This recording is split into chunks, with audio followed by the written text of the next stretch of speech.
Welcome into the Locked On Knicks podcast. I'm Gavin, Schall. Today, I'm once again joined by DJ Zullo of Knicks Film School to continue discussing the biggest questions that will make or break the Knicks championship journey. What role will Mitchell Robinson play upon returning? Just how big of a piece is Bojan Bogdanovic, and is Tom Thibodeau the man to figure it all out? Right now on Locked On Knicks. You are Locked On Knicks, your daily New York Knicks podcast, part of the Locked On Podcast Network. Your team every day.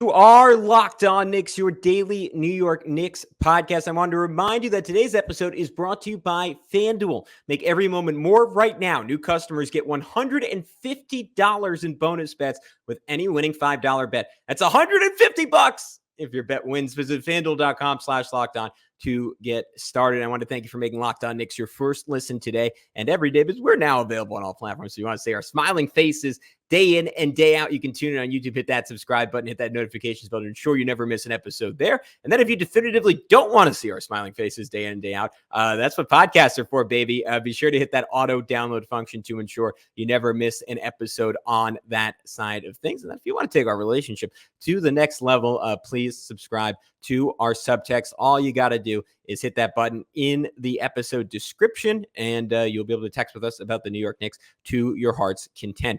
I'm Gavin Schall, longtime play-by-play broadcaster. I've also been covering the NBA for about a decade. Today, I'm joined by DJ Zullo, who is a fantastic analyst for Knicks Film School, does plenty of film breakdowns for them, does plenty of podcast work for them. If you missed part one yesterday, tune in. Really fun conversation on Josh Hart and Dante DiVincenzo and how they will shape the Knicks championship journey. Today, we get into questions surrounding Mitchell Robinson, Julius Randle, Bojan Bogdanovic, and Tom Thibodeau. For all that and more, tune in right now on Locked On Knicks. Another shooter. Yeah. There are pretty significant questions about is Bojan Bogdanovic. I'm curious obviously we have a pretty small sample size, just the two games, but what you've thought about his play so far, and if you think he's ultimately like someone like when I posted my mock rotation on Twitter today, or on X, I'll say that begrudgingly. Someone referred to him as like, oh, I think he's going to play the Obi role in the postseason. I'm like, yeah, you know what? Like that's not out of the question with him, but do you see him as a luxury piece, or do you see him as like, hey, this is just flat out one of the most efficient scorers in basketball, and if the Knicks put the right lineups around him, which we'll get into to close out the show, what that might look like he can be a super useful part of this team in the playoffs? Yeah, I mean, and to answer the first part, like the first two games, obviously, like you mentioned, small sample. I thought in the Houston game there was the signs of like what he can do in terms of his diversity as a scorer. It wasn't, I think he made 1-3, but it was more of like attacking closeouts. There was a couple, like there was one play against Jabari Smith where he just like, it was a nice straight ISO, and he gets like kind of close to the basket, but then he does a Luka deceleration. He's able to get the shot over the top. Like he's just a really crafty score within the 3-point line. Like his 3-point shooting is obviously like he's a 40% shooter like every single year. That's obviously like the biggest thing he's bringing to the table. But you watch like his tape in Detroit over the past couple of years. I mean, they would run offense through him, and a lot of what he can do is inside the 3-point arc. He's a decent enough finisher, but he's just a phenomenal shooter in that mid-range area. It's a high release point. I think there's a lot you like about him in terms of postseason scoring, because he's not just a spot up shooter where if you can run him off the line, like Quentin Grimes, for as much as I love him, even in the postseason, like his driving kick game really wasn't there. They were really scouting that. His finishing had not developed to the point where it was a useful skill. Bojan at this point, like you run him off the line, he can make a play. He can make a pass. He can get to the rim. He can obviously step into a mid-ranger. He's got a great pump fake and recalibrate and get that 3-pointer off. It's a really diverse offensive player, but I think what you're alluding to is like, all right, so how do you function in terms of like your defense with him playing? And I think part of that is going to be the Anunoby piece of things, is like assuming Randle is not playing in this lineup construction, and you have Bojan and you have OG in your 3-4, then your center, whoever that is. I think there's enough defensively, so maybe that's this where you want Hart in the game as your 2, just sort of like really beef up what you could do defensively. But I don't think you necessarily have to hide him on defense. I just think you need enough to cover up some of his deficiencies. But, at 6'8", I think, or 6'7", 6'8", whatever the true number is, like he's big enough to where I don't think you can really expose him in a way that is going to be like, going to just damage your defense to the point where you have to get him off the floor in the postseason. I think he holds up probably better than most people think, but I think he's probably going to be more in like the 15 to 20 minute range in terms of minutes in the playoffs. Now there's probably going to be games where he's just shooting so well, it's going to go up to, maybe he's going to be 25 minutes. And it can maybe be 10 if he's not shooting well and the defensive matchups are just like not working. So I think there's enough to where you can, Tibbs has enough guys on this roster to where like, if a guy doesn't have it, like there's no thing where we only have 8 legitimate NBA players in a rotation, and this is what I have.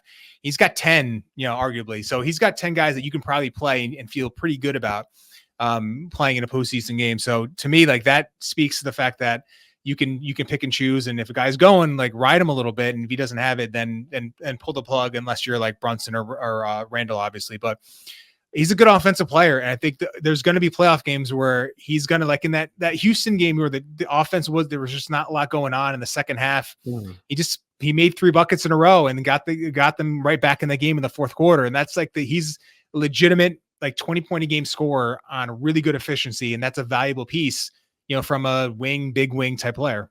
I think it could be telling that he only played mid-20s minutes in that game when the Knicks were absolutely desperate for scoring in terms of how Tibbs views him. I'm really interested to see. This is another one of those like what ifs we don't really know, but if and when Mitchell Robinson comes back, like I put together a bunch of different lineups. I love the idea of those two being paired together and like Mitch getting to play with like legitimate 4-out spacing for literally the first time in his entire career, and like how that could impact his rebounding. And we saw again, like you're putting a lot of pressure on a guy who's been hurt the whole year, but we saw him like at the beginning of this year, like almost like single-handedly like prop up like a top 5 defense, like a defense that was like the best in the NBA the first 7-8 games of the season. Like 2 of the lineups I had, it's just swapping out like DiVincenzo and Brunson, but like as a bench unit, like I was wondering if you get some minutes of like DiVincenzo, Hart, Anunoby, Bojan, and Mitch, and basically just say, all right, we're throwing Bojan out there, but we're having like 2 absolutely elite defenders in OG and Mitch, a really good one in Josh Hart, and a solid one in Dante DiVincenzo, and just like 3 guys who can shoot the lights out. You can also do a version of that with like Brunson in place of Hart, and it's Brunson, DiVincenzo, OG, Bojan, and either Mitch or Hartenstein in there. Like I think there are groups that you can play that can be really, really dominant, and it's just going to be interesting to see like maybe those are lineups that you're more likely to get to like later in a series. Like if you cut out an Alec Burks and a Deuce McBride, you're going with an 8-man rotation, and you're doing exactly what you suggested, DJ, and Dante's like your nominal point guard of your second unit, which like when the games really matter, like I think I would lean that direction, unless Alec Burks has been really cooking for a whole series. But like I think the team had like, if there was some way they could have kept Grimes, it would have been even more so, but they have the personnel to insulate Bojan pretty well, where I think those lineups could flip games in the playoffs and maybe flip series. Yeah, I think you're right. And you it's like one of those things where it's you don't know how this would have played out, but if Anunoby, Randle, they don't get hurt, I think the team still needed someone else, but you just wonder like what the trade would have been. Would it have been just an Alec Burke? And you I don't know. It's like one of those things. I think that for the first time, at least in the trade deadline situation, the team might have been forced a little bit to make a move that I don't know if they would have made it had the team been healthy. And I think there's some concern, obviously, from all the reporting. It seems like Anunoby's surgery was relatively minor for what a surgery can be, and that they expect him back within a few weeks. Randle, I think there's this situation where even if they clear him and he's ready to go, I think there's just going to be that situation where like, all right, is it just going to go again? If he, there obviously that's the sort of injury, unless it's surgically repaired, where it could just reseparate and then you're back to square one. So I think this team needed to sort of firm up, that both the wing and the forward, the big forward position. So, but I think there, as you said, I think the point is like, there's enough guys on this roster to where you can shrink your rotation down to 7-8 guys and feel good. You can go to 10 and feel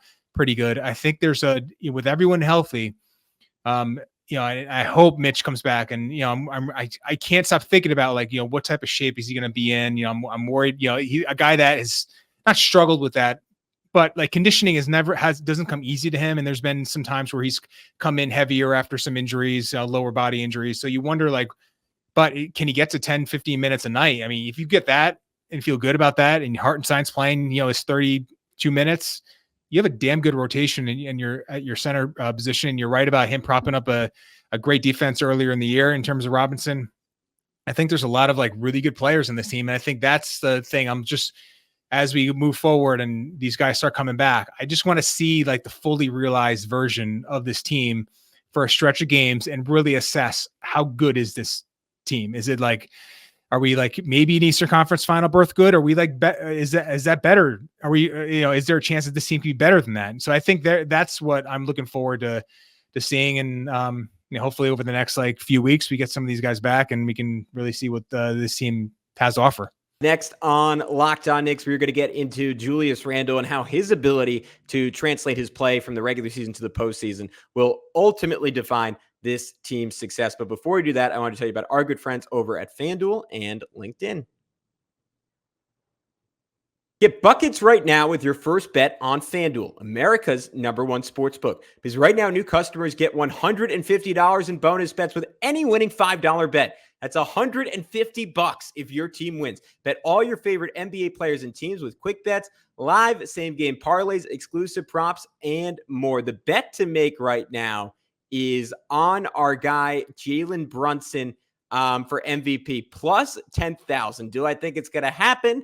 No, not particularly. But what if the dude just goes on an absolute heater? What if there's some injuries? What if some guys don't hit the 65 game mark? Again, I don't think it's super likely, but he's been one of the best scorers in basketball over the 10 games leading to the All-Star break. If he continues that production and the Knicks ultimately get the 2 seed, there's a small chance in the dark. If you want to take that crazy bet with me, visit FanDuel.com/lockedon and shoot your shot. FanDuel, official sportsbook partner of the NBA. When you're hiring for your small business, you want to find quality professionals that are right for the role. That's why you have to check out LinkedIn Jobs. LinkedIn Jobs has the tools to help you find the right professionals for your team faster and for free. Man, can I vouch for LinkedIn more than any other job site I've ever been a part of. I recently got the opportunity to travel to Eugene, Oregon for a UCLA-Oregon basketball game, working for CBS. It was all because of LinkedIn and me keeping up with past connections and people I haven't seen in years and letting them know what was up with my work. And hopefully on the hiring end of things, they found me to be a good employee. LinkedIn isn't just another job board. LinkedIn has a vast network of more than 1 billion professionals, which makes it the best place to hire. It gives you access to professionals you can't find anywhere else. LinkedIn does all that while making the process easy and intuitive. Hiring is easy when you have so many quality candidates. So easy, in fact, that 86% of small businesses get a qualified candidate within 24 hours. So post your job for free at linkedin.com/LockedOnNBA. That's linkedin.com/LockedOnNBA to post your job for free. And we want to remind you that terms and conditions apply. Yeah, and I think the fear there, and I think what you're getting at is there's just a lot of stuff has to go right to see the perfect version of this team. I mean, even Hartenstein with the Achilles, like him injuring that a second time is kind of like a blaring red siren. And with Mitch, you can just never feel totally confident that he's going to be healthy throughout a series. Randle, if he does play, does he I just thought athletically, last year, I think he doubled up the number of dunks he had from 2022 to 2023. And I thought this year, him as a battering ram, this has been the best version of that we've ever gotten. And he seems like someone who maybe this is his best quality, is totally fearless. And there are big guys who don't play like big guys, and he freaking plays like a big guy, game in and game out. And that's when you talk about a version of this team that can win a championship, and you just see a team like Boston that it just feels like if that were the path, they'd inevitably have to go through them, quite possibly would have to go through Milwaukee and Giannis. The world where you're beating those teams is where Randle is just a force. And I think particularly in that Boston matchup, a team that not obviously they can go to Porzingis and Horford, and Porzingis is turned into a great rim protector. But there's a world where like those teams just don't have someone to cover him. And outside of Giannis with Milwaukee, like that's such a clear-cut advantage for the Knicks in any single series where he is just a mismatch night in and night out. And we've never gotten that version of Randle in the playoffs before, but it just feels like this team around him, like, and how much shooting they can potentially put around him. Like this is the postseason for him to shine. And it would be a shame if he's not 100% to do that. Yeah, and as someone who's probably defended him as much as anyone, I hope we get a healthy version of him, because for all the reasons you said, I think he's set up to have a much better postseason. I thought last year, it was not good. It was better than the Atlanta series. On the two, the Cleveland thing was weird because I thought in Game 5 he was just fantastic, and then awesome. hurt his ankle again. So good. Yeah. So good. It was kind of a version of what he is this year, just going through the chest of Mobley every time he got a chance to do it, and then hurt his ankle. And, was he ever fully healthy in the Miami series? But they're just a really hard matchup for any forward. Bam is just that good a defensive player. So, and Randle just didn't play well. Obviously didn't shoot the ball well. No excuses there. But as you mentioned, the shooting is better than it's ever been for him. I think he plays off that shooting in terms of a playmaker, and then as a scorer in the paint phenomenally well. Now there is one guy that we haven't touched on, and I wonder if we're going to hear from him in the postseason, and that's Precious Achiuwa. And I wonder against some of these matchups, like if you project ahead, let's say Mitch is healthy, do I love him against Boston in general? No, I don't. Like, I just don't think it's a great matchup for him. There's other, like Miami, like I don't think is a phenomenal matchup for him. I wonder, and I'm not saying I would do this. I obviously, if Mitch is healthy, he's your backup at worst. Like he's just that good an offensive rebounder. But if there are questions about him, I think Achiuwa has shown enough to where I think there's a decent enough player against some of these matchups where I'd feel okay with it. And to me, like that is saying a lot, because I thought like a lot of people that he was just more of like salary filler and just making the numbers work when they traded for him. But the guy's playing 40 minutes plus every night, and obviously offensively there's a lot to be desired as a scorer, passer, but his offensive rebounding just plays. It's really good. And defensively, he's one of the more versatile defenders on the roster right now. I think you wonder about him as a 5 because, Benji had made this point to me, and it's a good one regarding like his offensive rebounding. Is it more him playing at the 4 and sort of like running in, surprising people and doing it that way versus trying to do it against a center? It's a fair point. I wonder if it's still like his offensive rebounding is probably still a good skill to have. But I think in some matchups, I wonder if he's going to get a look in the postseason because, he could switch him. You can play him higher at the level. There's a lot of things you could do with him defensively that might give Tibbs like another guy to maybe think about as you're trying to round out your postseason roster. The hope is obviously Mitch is back soon enough to where you can get like 10 games in the regular season to where he's maybe not peak shape, but he's close enough when you get to the postseason, at least conditioning wise and physically he's going to be there. But you don't know where that's going to be. But Achiuwa has shown enough to where I think we might hear from him in some big games this year. Yeah, the thing that's maybe outside of his offensive rebounding, but that stood out to me more than anything is just how quick his hands are. And like you see it over and over again. Like the first time I think was the Sixers game and he just picked Maxi's pocket. And I was like, I kind of rewound it. I was like, whoa, did that just happen? Was that a mistake? Did he dribble off his shoe? And like you keep seeing it. And like to me, like particularly against Boston, like that's really intriguing. Like a team that can just attack you 1 through 5, like to have a more flexible weapon. And again, especially like if you're not getting like the best version of Mitch, and maybe the best version of Mitch can do a little bit of that, but look, and like Achiuwa is like he's just too short to like really contest Porzingis even with a good wingspan. So that's an issue if you're trying to play him at the 5. But I mean, it really like this is a whole different conversation. But it's like the ceiling of this team, I think in some ways is how much faith do you have in Tom Thibodeau, because it feels like a creative coach. Like if you just gave this roster to Eric Spoelstra, like it could be deployed in such intriguing, like fascinating, like ever changing ways. And like, I wonder if Tibbs is up for that, if he has the stomach for that, like to like game to game, series to series to like shift what this team is. because I think it's all there. Like there's it's not like having all the puzzle pieces. It's like having the pieces to 5 different very good puzzles. But like, is he willing to switch out the puzzles, or does he find one he loves and like just like that's the puzzle he wants to play with all the time? Yeah, and that's him, right? It's like I think he is a really good coach, like really good. I think underrated in terms of like how he's talked about and mocked more than not in terms of national media. He's not Spoelstra.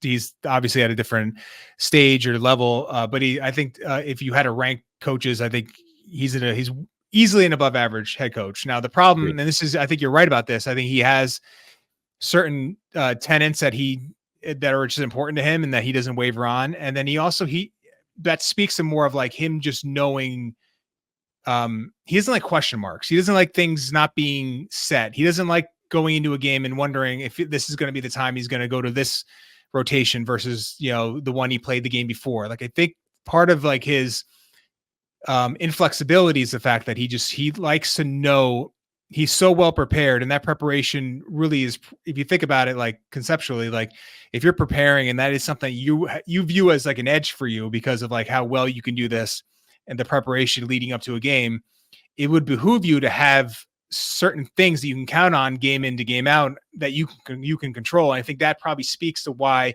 he is a little more inflexible than I think he should be, that you think he should be, is that his preparation is so strong but I think that maybe hamstrings his ability to sort of think outside the box a little bit. But, it's like, I've gotten to the point where I'm like, all right, he is who he is. And how he is the coach. And it's like, with Brunson, I think the same thing. Like he's a great player, but there are limitations there. But it's, well, you sort of like deal with like the defensive limitations that he has and like some of the issues he has passing out of a hard double because of his lack of height. But you just work with what you have and you sort of like analyze this team with like counters to like those issues. I think the Knicks can win with Thibodeau if all their players, like if they play well, they play well enough. But if it's going to require adjustments and maybe going away from someone he trusts, then you're going to run into some problems. And maybe that's the limiting factor for him. All right, guys, we're going to wrap things up talking about the backup point guard position. Is it going to be Alec Burks? Is it going to be Deuce McBride? How might those two be employed come playoff? All right, guys, to wrap things up, we were going to talk the backup point guard position, Alec Burks, Deuce McBride. How might those two be deployed when it matters most? But before we do that, I want to tell you about our good friends over at eBay Motors. Passion, drive, and patience. What brings home the winning trophy is also what keeps your ride or die alive. eBay Motors is everything you need to maintain your vehicle and level it up to peak performance. From superchargers, roof racks, exhaust kits, LED headlights, and more. Whether you're into speed, power, or style, eBay Motors has got you covered. With over 122 million parts for your number one ride or die, you'll always find exactly what you're looking for. And with eBay Guaranteed Fit, your part is guaranteed to fit your ride every time or your money back. Because with eBay Motors, you're burning rubber, not cash. With all the parts you need at the prices you want, it's easy to turn your car into the MVP and bring home that win. Keep your ride or die alive at ebaymotors.com. Eligible items only. Exclusions apply. eBay Guaranteed Fit only available to U.S. customers. Yeah, and I don't know if they have quite the top tier talent to do that without like near perfect maneuvering. But you know what? Some of the lineup data with how good they've been with OG Anunoby says otherwise. Let's finish up with a couple of quick hitters. I think we don't have to spend a ton of time on this because I think we've talked through it without actually talking through it. But everything I'm gathering for you tells me you're kind of on like whatever version of Mitchell Robinson we get. You think Isaiah Hartenstein should probably still be the starter, or am I off on that? No, I think you're right. I think offensively, he's not Mitch defensively, even though he's really good. I think Mitch is a step above, but I think you get so much out of the offense. Randle it's one of the numbers I tracked all year. Randle performs so much better in almost every efficiency marker with Hartenstein on the court. He's not a spacer in the traditional sense, but he's a mover. So he's just does a good job of sort of allowing Randle to have those alleys. He's not stuck in the dunkers all the time, just waiting for that dump off pass. So there's just too much of a gain on the offensive end. And it's the lineup data, as you suggested. It's too strong to make that change. Yeah, I'm with you on that. And again, like I do think the one really fun thing with having Mitch back is and maybe it's just too late in the season for this to be like any kind of fixture, but with second units for 10 minutes a game, the idea of that guy like rolling downhill, like running spread pick and roll, and like what that could do to defenses. Again, if you have OG in one corner, DiVincenzo in another, and like Bogey like spacing like out to the wing, or like Burke spacing out to the wing, like I think there are chances to blow some games open with that. And I think there's an important role for Mitchell Robinson to play, but Isaiah Hartenstein just too solid on both ends, and just does. I mean, there's a reason Tibbs even last year was closing with Hartenstein, like at times against the Heat, like just doesn't take anything off the table. And Mitch, like super defined strengths, super defined weaknesses. Point guard spot, backup point guard spot, maybe 12 minutes a game in the regular season, like probably like less than that, maybe as little as like 6 or 7 in the postseason, or maybe to our previous point, like it's just Dante there. Like, how do you see that sorting itself out between Deuce, Burks, or maybe when it comes down to it, like neither of them playing? Yeah, I think it's likely going to be Burks. I think there's enough trust. Obviously, we keep talking. I think that word's been kind of a theme in terms of like, obviously the coach has the players he trusts, and Burks is clearly one of them. In terms of the postseason, Brunson's going to play 40 minutes in more games than not. So you're as you alluded to, so you were talking about, just a handful of minutes there. I think you could see a scenario where DiVincenzo's getting, some more of the playmaking opportunities. But Burks is, I know we're all a little, we still have that bad taste of a couple of years ago where he was, the point guard in the second half of the year when we were all clamoring for quickly to take that role. But he's a good enough scorer in terms of, not a great passer, but he could score out of isolation. He could score out of the pick and roll. But I think you could play off him and DiVincenzo and feel good about, what you have there as, your backup point guards. To me, Deuce is more, hasn't shown me enough in terms of his on the ball ability to feel comfortable, even in small. I think for him, it's going to be more of like, all right, if there's 5 seconds left in a half and you need one possession to sort of close it, you bring him in the game. And if there's injuries or foul trouble, maybe see some time. I think Deuce has grown a lot this year, especially as a shooter, but still not there as a guy that I would feel comfortable with as a point guard, even by name only. I just think he's more of a wing right now. Maybe there's something he can grow into, but Brunson's going to play his 40. I think Burks and DiVincenzo, I think there's enough there to feel comfortable with whomever you're deciding is going to take that mantle as like, where the offense is going through. I think both guys are pretty capable.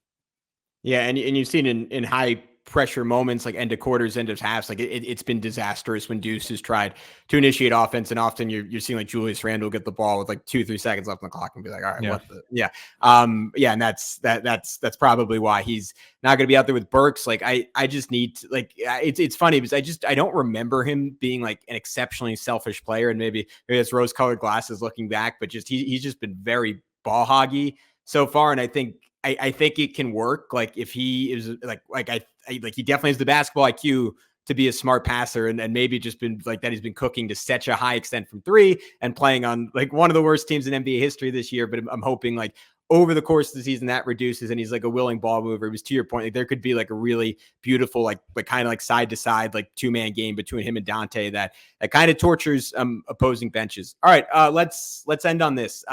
Any lineups you want to see that I haven't mentioned yet that you would find intriguing? I think we hit on most of them. I would probably have as little Josh Hart at the 2 as you could get away with it. I think that I even though lineup data suggests he's a really strong player, regardless of where he's playing, I think you want him, more at the 3-4 even. But I want to see in terms of the fully realized roster. I do want to see like we've talked about OG and Bojan. I think there's a lot to like in terms of what they could do. I think both those guys are really good shooters. There's size there. I think there's a lot you can do a lot with this lineup. I think what Tibbs is going to have to figure out is like, do you get these guys healthy enough to where you feel good about whatever your playoff rotation is going to be? Do you have 7-8 games to where you can really know? And I imagine the last 10 games are going to be really important in terms of seeding. So you're going to get some high pressure games. some games that are going to matter. And do you have a healthy team to sort of like really figure out like what is the optimal playoff rotation? But I think we've hit on all the ones that I would personally like to see. To me, the key is just going to be, health, obviously. And then will the coach have enough time to really feel comfortable to where you get to the postseason? You feel good about your 8 or 9 guys, and you're going to go to war with those. I think that's a big question. I think the hope is you get a, I think 5 games is probably like the bare minimum, but if you can get 6 or 7, I think you feel good about, at least a sample size. Yeah, those last 11 games, they have the big West Coast swing where they get Portland, Sacramento, Golden State, Denver. That's going to be a tough stretch. And then you finish, and this is March 23rd. So if everything goes right, you have your full team by then. You get the Nets, the Pistons, the Raptors, the Spurs. Like, to me, that's kind of what I'm locking in on and saying, like, that is a golden opportunity to test as much as humanly possible, like put out weird lineups. And again, it's just a question of like, if Tom Thibodeau recognizes that and maybe like to your point, like he's a great coach. Like maybe correctly, he says like, it's like a little bit too late at this point to mess around. Like, I'm going with the guys I know. And like people like Bogey is seasoning, like Burks is seasoning. Mitchell Robinson at this point is seasoning on a dish that's already done, but you do have that 4-game window. And then the finish is a little tougher. It's Thunder, Heat, Kings, Bulls, Bucks, Bulls. Those 2 Bulls games could also be key. And then you're hoping Celtics have everything locked up by that last April 11th game. Yeah. They play a sham of a lineup. Maybe that's the game you clinch a 2 or 3 seed. But the point is, championship ceiling. Wow, DJ Zullo throwing out some heaters. A lot of reasons to be optimistic. And for anyone who follows this team who doesn't already, DJ, one of the absolute best people to follow. If you want to learn more about them, again, that's at DJ Ace NBA. And DJ, can you let everyone know one final time where they can find all your work on Knicks Film School? Yeah, just follow me on Twitter or X, and you get all my stuff there. Me, Benji. We have others that help us out, but we put a game thread out after every game. So one of us will take the game and really go back, rewatch it, and give you guys 20, 25 clips of, things that we thought were important. So you'll see that on Knicks Film School. And then Benji and I will have, bi-weekly X's and O's shows that we'll try to get out there that you can watch on the YouTube channel. So follow us over there at Knicks Film School, or on all your podcast feeds, Spotify, Apple, Google, all those fun things. But yeah, just doing really excited about where this team can go. And hopefully we can all get some answers of what this team really can be in terms of their ceiling over the next few weeks. But yeah, thank you, Gavin, again for giving me the time to come on, and always enjoy doing it.